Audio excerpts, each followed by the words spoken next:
Humans have big brains. Well, in a sort of relative sort of sense. Our brain to body ratio, or encephalization quotient, places humans far above any other species. Our brains are 7 times larger than what you'd expect from an animal of our size. Our closest relatives, chimpanzees, don't even come close with an EQ of 3. But they're not in second place. To find that title, you have to look towards the deep.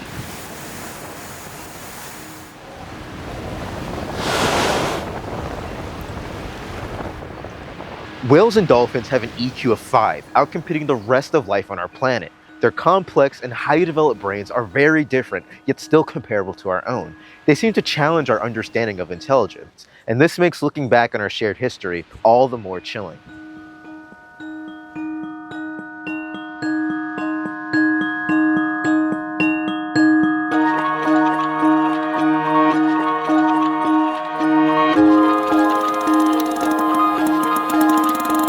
Shocking discovery in the waters near Martha's Vineyard. An endangered right whale was found floating dead, wrapped in rope embedded in its emaciated body. The white pond is almost pure spermaceti, and they cut that up into didn't need the whales anymore. We had a better substitute. It was kerosene made from abundant and cheap petroleum. The year is 1857, and the port city of New Bedford is on top of the world. At its waterfront, thousands of workers roil in motion. Carpenters, caulkers, blacksmiths, laborers, outfitters, captains, rich, poor, black, white, and native, all colliding here in a frenzy in service of the town's colossal armada in the war it's waging on every corner of the globe. The port of New Bedford in this year stages a fleet of 329 vessels, a veritable forest of sails, masts, and rigging, all which coalesce here in a natural harbor tucked in southeastern Massachusetts. One and all, they are hunters, and their prey will compel them to the ends of the earth, to unimaginable riches, and to the bottom of the sea. The injection which propelled New Bedford to these dizzying heights was a greasy and blood-soaked biological cargo, whale oil. A total half of the American whaling fleet would depart from these wars, scouring the globe to hunt, kill, and process tens of thousands of whales. After being burned by the British in 1778 and left destitute by the Embargo Act in the War of 1812, the city would come to grow 8 times its size by 1857, with a population of more than 24,000. By some estimates, it was the richest city per capita in the United States, and certainly in the contender for the worldwide title. In 1857, nearly every man, woman, and child here were drawn to the city by the titanic gravitational pull of that bloody industry, in the manning of the ships, the sale of the products, and the commercial enterprises which entertained it all. The shift of American whaling from its former capital 50 miles east on the island of Nantucket to the deeper New Bedford harbor, favored for its overland connections to railroads and larger trade routes, pitched the city into worldwide prominence. The swing of the whaling market not only made or broke the lives of those who cast their harpoons into the fray, it raised cities. Quoting Melville and Moby Dick, "Nowhere in all America will you find more patrician-like houses, parks, and gardens more opulent than in New Bedford. All those brave houses and flowery gardens came from the Atlantic, Pacific, and Indian Oceans. One and all, they were harpooned and dragged up hither from the bottom of the sea." At a time, whaling was the 5th largest industry in the nation and the 3rd largest in Massachusetts. Underpinning this fantastic financial power was the insatiable worldwide demand for the products produced by commercial whaling, the business New Bedforders had cornered and perfected.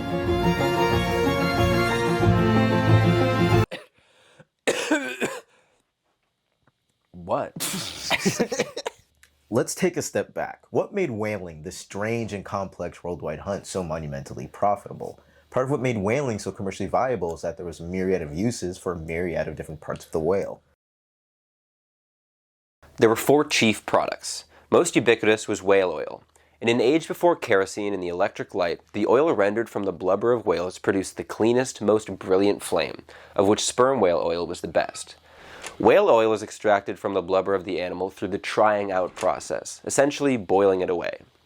As the process of industrialization picked up, whale oil was also used in the production of textiles, leather, paints, varnishes, and to lubricate machinery. Second is baleen. The largest whales on the planet use their baleen to filter feed, sifting out krill, fish, and other small prey from the seawater. It's also made out of keratin, just like our hair. Kinda looks like it too. Mouth hair. Victorian society took a particular liking to this mouth hair, using it in hooped skirts and corsets, whips, parasols, umbrellas, caps, hats, suspenders, neck socks, canes, tongue scrapers, rosettes, billboard table cushions, fishing rods, divining rods, pen holders, paper folders and cutters, graining combs for painters, boot shanks, shoehorns, brushes, mattresses, and practice bayonets. Needless to say, we've been commercializing the bodies of whales for a long time now. The first whale to be widely hunted by humans was the right whale. Although massive, they are docile, slow-moving creatures, all attributes which make them particularly attractive to early whalers. They also often float when killed, making the catch all the easier. It's likely the name right whale derives from the idea that they were the right whale to hunt. Right whales offered a huge source of baleen and oil, but New Bedford's whalemen had their harpoons fixed on greater prizes. Spermaceti is a white waxy substance found in the spermaceti organ of sperm whales, about 500 gallons of it. Other whales have smaller qualities of this mysterious substance, but sperm whales have the most. We've never quite known what it does, but our theories have gotten better. The whale is named after our first crack at the puzzle.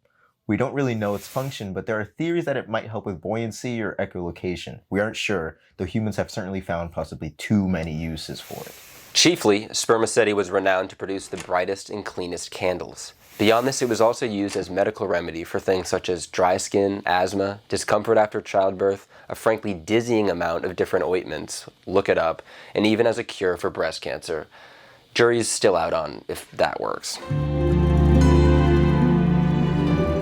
Next up is ambergris. Ambergris, often called floating gold, is one of nature's rarest and most mysterious substances.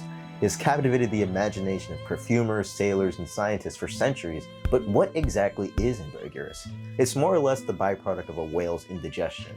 Ambergris is a waxy solid substance produced in the intestines of squid-eating whales, typically sperm whales.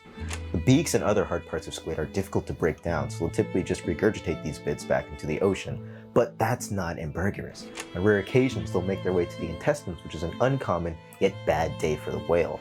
By producing ambergris, they can safely pass those indigestible parts out the other end. When fresh released from the animal, it's jet black, viscous, and rightfully smells like poop, but after years at sea, it hardens and takes on lighter hues of brown, gray, or white. Its existence basically hinges on some poor whale having tummy issues, surviving and aging at sea, and being found years later. You might be wondering why we've listed something like that as a major product of whaling. And the answer is that before and after we knew exactly what it was, people were eating it. Ambergris is valued for giving perfumes better staying power and generally has continued to be a luxury good, despite some context which I personally might have found a bit dissuading. Whaling started in a sort of innocuous way. The primordial form of whaling entailed patrolling the beach in hopes of stumbling across a drift carcass, and then rendering the oil by fire on site. Early in the colonial period, this gave way to small boats launched from the shore when a whale was sighted. As legend has it, around 1712, Bachelor Hussey of Nantucket was blown by a northerly wind in his small whaling boat, out to sea among a pod of sperm whales. Upon the discovery of the superior qualities of sperm oil and spermaceti, the character of American whaling would transform dramatically. While the legend is debatable, what is undeniable is that Nantucket and the American whaling industry as a whole would venture into what was deemed ye-deep, that being the open ocean, and the industry would begin its inexorable chase further and further out to sea, pursuing greater profit and, of course, killing more whales. Herman Melville's Moby Dick tends to paint a wildly inaccurate depiction of sperm whales. Despite being the largest tooth predators on the planet, sperm whales are typically quite shy and timid. They've gained the ill reputation of being large, aggressive brutes due to their tendency to defend themselves, unlike many baleen whales. Sperm whales belong to the group Odoncetti, or the toothed whales, meaning they're more closely related to species like orcas and dolphins than to humpbacks and right whales. Like dolphins and orcas, they're highly social and live in complex groups, which are catalysts for higher thinking. When you have to keep track of who's who, how you know them, how to talk to them, and how to collaborate, it gets to a point where you need a bigger brain to process all that information. You see, humans and cetaceans share this unique level of intelligence that you won't find in any other group. Whaling has had huge cultural impacts, and that goes for both humans and whales. We don't often think of other animals as having culture, but whales join us in that select group of higher consciousness. We can see evidence of this in the South Pacific. Within the first few years of Western whalers arriving, the success with hunting sperm whales dropped by about 58%. We know this because whalers meticulously log their expeditions. But the whalers didn't get worse at harpooning, it was the whales who got better at avoiding them. When faced with the threat of orcas, one of their only true predators, sperm whales typically form a defensive circle at the surface. The most vulnerable in the pod are put in the center, and all the other members face inward with their powerful tails pointing outwards. While this is a problem for orcas, it's ideal for whalers who love nothing more than for the whales to line themselves up for a harpoon. The sperm whales quickly learned this wasn't a successful strategy and enacted rapid social change to survive. The whalers also noticed it, stating that the whales seemingly warned each other and swam upwind to avoid the boats. The change was so quick that it's hard to classify it as anything but a cultural shift in that population. Sadly, their victory would be short-lived, as we were undergoing changes of our own. As whales struggled to adapt and stave off the onslaught bearing down on them, whalers were pulled by the seemingly unending wave of market demand to the increasingly complex methods of hunting. By the 1750s, whaleboats had grown into whale ships, carrying auxiliary boats which could be launched from the main ship and fitted with onboard try-works, enclosed by brick and water barriers in order to render the oil from the blubber without returning to port. The slaughter became more and more industrialized, and the process more intensive. By 1850, implements for firing harpoons and exploding harpoons, such as shoulder guns and bomb lances, had come into use. With ships now so large, the shallower port at Nantucket was no longer viable. The whalers were above all effective. Whale populations began to plummet.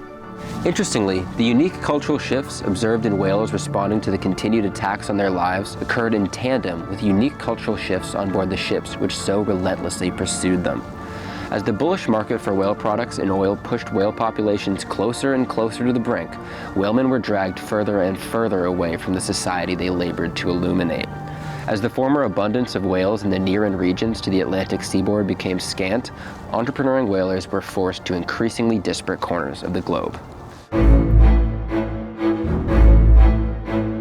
The further whalemen went in pursuit of whales, the longer the voyages became, to the point where the average trip lasted almost 4 years. Whaling was an abjectly brutal business, not only for the marine mammals it cut down, but for many of the men who chose to try to make a living on board a whaling ship. Conditions were abysmal, especially for those laborers at the bottom of the maritime hierarchy, sleeping in filthy, cramped quarters, subsisting off such culinary hits as salt horse, hardtack, that's supposed to be a biscuit, by the way, as well as rice, beans, and dried vegetables, all with the added bonus protein of maggots as the stores decomposed around the oppressively hot waters of the South Pacific and Indian Oceans. It should probably be no surprise that diseases often tormented crews. On top of this, most whale ships were despotic in nature. As the saying among captains went, "This side of land I have my owners in God Almighty. On the other side of land, I am God Almighty." The hierarchy was intransmutable and the work deadly. When a whale was sighted, the men would rush to lower the whaleboats for a chase which often lasted hours and ended in a miles-long tow of the carcass back to the ship. The punctuation was the days-long butchery of rendering, where the deck ran red with blood and men were engulfed by the odors of burning flesh and decay, sometimes even crawling into the spermaceti cavity to bucket out the liquid gold themselves. At least it paid well, though. That was a joke. The pay was abysmal unless you were a captain or an investor. In spite of these hardships, or maybe because of them, a peculiar art form became popular on long whaling voyages: carved whalebone or scrimshaw. Many sailors would take up this art, meticulously creating ornate illustrations, tools, and logs of their experiences for those left behind on shore. There were even toolkits available for more precise work. The incredible richness of these pieces displays the unorthodox complexity of the lives these men lived, all of it laid out across the bones of the creatures which brought sailors to the edges of the earth. In these remote corners of the globe, a cultural sphere and opportunities which were detached from the norms of the mainland developed. When the mind-numbing boredom which encouraged scrimshaw carving was interrupted, it was interrupted violently. Faced with a fiercely unforgiving hunt, whale ships quickly developed a more meritocratic framework than workplaces ashore, especially for black and brown whalemen. Long voyages, while psychologically and physically grueling, offered not only an escape but employment for runaway slaves, and captains, who were often Quaker and anti-slavery, had little reservations about taking such men aboard. Black men found much greater success in whaling than they could achieve on the mainland, with countless examples of venerated black harpooners. In a country that still condoned slavery, shipping out as a deckhand on a whale ship provided a black man with a rare measure of dignity and self-worth. At sea, the color of one's skin was less important than the skills one possessed and their contribution to the success of the trip. The racial biases which dictated American life still permeated into whaling, and the upward mobility afforded to black and native whalemen was usually capped at a harpooner. But unlike the mainland, this line was not nearly as fixed. In some instances, black men rose to be captains. Skip Finley writes in his book Recording the Subject, "Nowhere, especially in the halcyon whaling years from the mid-1700s to the antebellum mid-1800s, did any rank have more prestige than master, a term synonymous with captain of a whale ship. A black whaling captain might not risk eye contact with a white man on land, but he could flog or shackle the man at sea." In this way, the institution of whaling carved out a cultural space removed from the values of broader society as a function of the hardships necessitated by supplying that society with an essential commodity. Whalemen were often already hanging on the lowest rungs of the social ladder by the time they signed on. With turnover rates incredibly high, and by incredibly I mean crews could be entirely replaced multiple times over the course of a voyage, some of these men deserted, finding their way into new lives in societies across the Pacific and Southern Oceans. There's a dangerous myth about the decline of American whaling that, although it's entirely untrue, might have gotten a hold of you. The story goes like this. As the mid-century mark rolled past, whale populations were declining rapidly, and the price of whale oil began to rise. The demand for government intervention to address the crisis likewise grew louder and louder. That is, until Pennsylvania oil wells began pumping and kerosene spilled onto the market, saving the whale and man from a dark future. That's the power of the free market. That's the power of this country. That's innovation that excites. Well, it's a lie. Alternative methods of lighting have been springing up for the entire duration of whale oil's stint as king, most notably ethyl alcohol and turpentine fuels. Whaling in the States had crested and began its long fall well before petroleum entered the market in force. What's more, despite this myth being touted as an ode to the infallibility of the unregulated free market, the explosion of petroleum was itself a product of government-placed advantages. Alcohol-based oil competitors were subject to the newly formed IRA's alcohol tax, implemented in order to fund the Civil War. The prevailing alternatives to whale oil were taxed at over $2 a gallon and petroleum at just 10 cents. Fundamentally, whaling could no longer support its costs. With depleted populations and longer voyages, it would peter on in its traditional form until the early 20th century, propped up by the temporary popularity of corsets in Victorian fashion, for which baleen was preferred. The end of New Bedford whaling was hardly an event for fanfare. The Wanderer was the last vessel built in the city, whose harbor was once a tangle of rigging, canvas, timber, and steel. On August 24, 1924, it would be towed from the harbor mouth on its final voyage. In an anticlimactic echo for the dying industry she falteringly represented, the Wanderer would be torn from her anchor in a storm, grounding as a total loss on the island of Cuttyhunk, not even making it out of the waters of Buzzards Bay surrounding New Bedford. Whales are large animals, and raising a whale calf is a huge investment. Most species only give birth every few years, and even then, it can take them up to 10 years to become sexually mature. This means that every individual in a population is crucial to the species' survival. So it's no wonder that as whaling peaked, whale populations hit all-time lows. They simply couldn't reproduce fast enough to keep up with whaling at an industrial scale. Their numbers plummeted across the board. Prior to whaling, the global sperm whale population sat at an estimated 1.1 million. Now, it's only 300,000. Many species share a similar story, but some, like the Atlantic gray whale, went extinct, with the last ones dying off in the 18th century. But nature can surprise us. Well, this is an incredible sighting. What you're looking at is a rare gray whale. Scientists at the New England Aquarium say a survey team spotted this whale 30 miles south of Nantucket last week. Last March, a gray whale was spotted off the coast of New England. They haven't swam in these waters for over 200 years. Now, it's thought that as sea ice in the north recedes and thins, a path is made for Pacific gray whales to cross over, one that didn't exist decades prior. In the last 15 years, 5 gray whale sightings have been made in different parts of the Atlantic. Now, it's too early to tell if this signals their return, but it does raise questions about our modern relationship with whales. Did we resolve it? Our relationship with whales these days is, I think we're kidding ourselves. The relationship's entirely exploitative. So I'm Peter Corcoran, and I've worked on whales and dolphins all my working life. And I used to run the large whale research program for NOAA's Northeast Fisheries Science Centre out of Woods Hole. And then for a couple of years after that, I ran the right whale research program at the New England Aquarium. The really interesting thing about, old-time whaling is, we have this view of it as absolutely appalling, which, arguably it was. But also, remember, these are people of their time. I actually knew a guy on this island that I used to work in Australia who was a whaler back in the 1950s and 60s. He then spent the rest of his life helping whale scientists because he felt he had to expiate this great sin that he'd committed as a youngster. You can't blame people in historical times for what they did.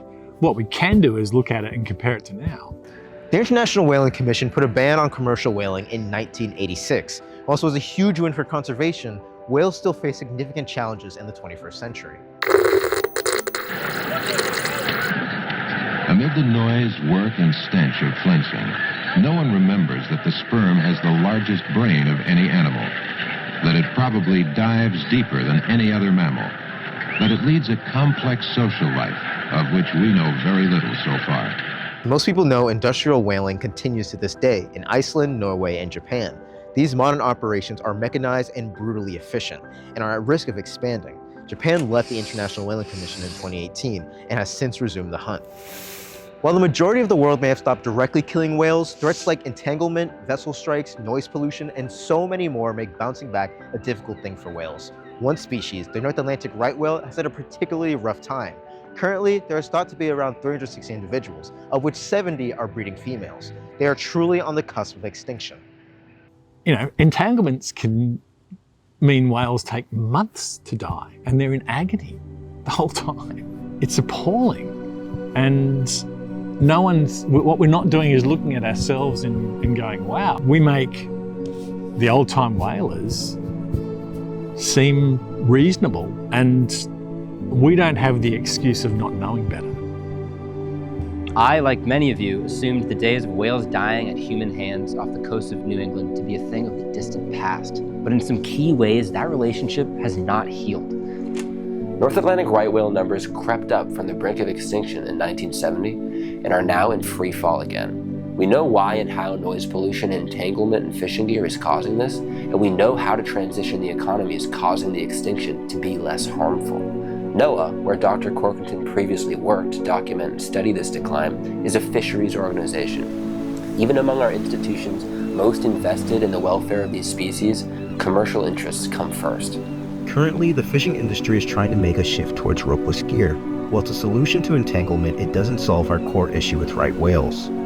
The issue with the ropeless gear is, we've known since 2017 that this is an option. So that's 7 years now, right? And right now, there's 5,000 or 6,000 lobster fishermen in New England, and maybe 50 are trying out ropeless gear.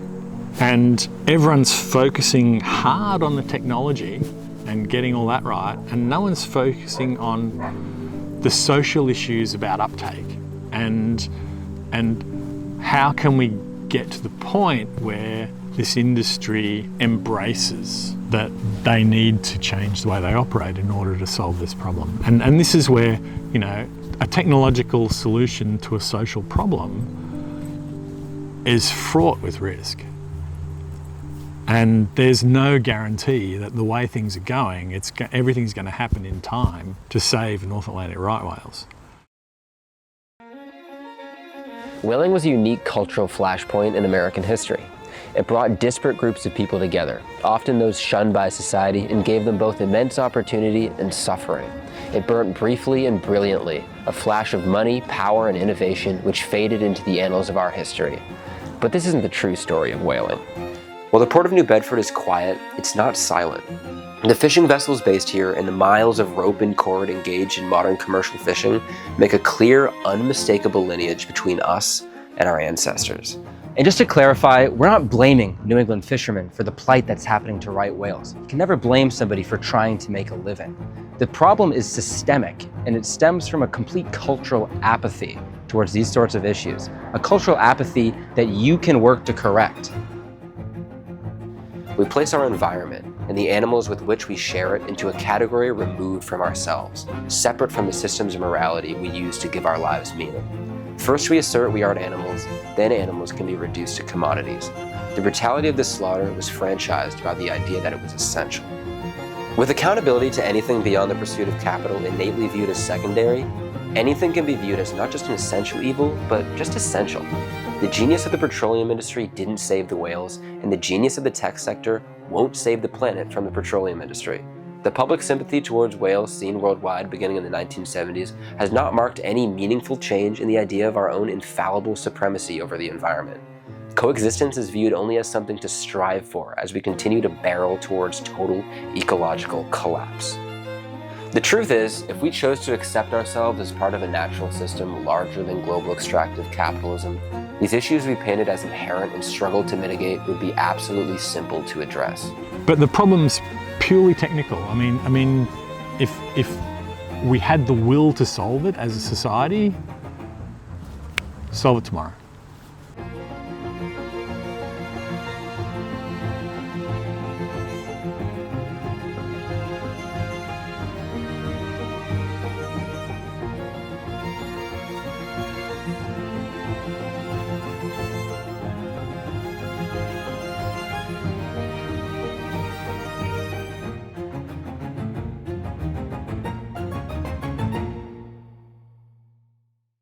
I know the human being and fish can coexist peacefully.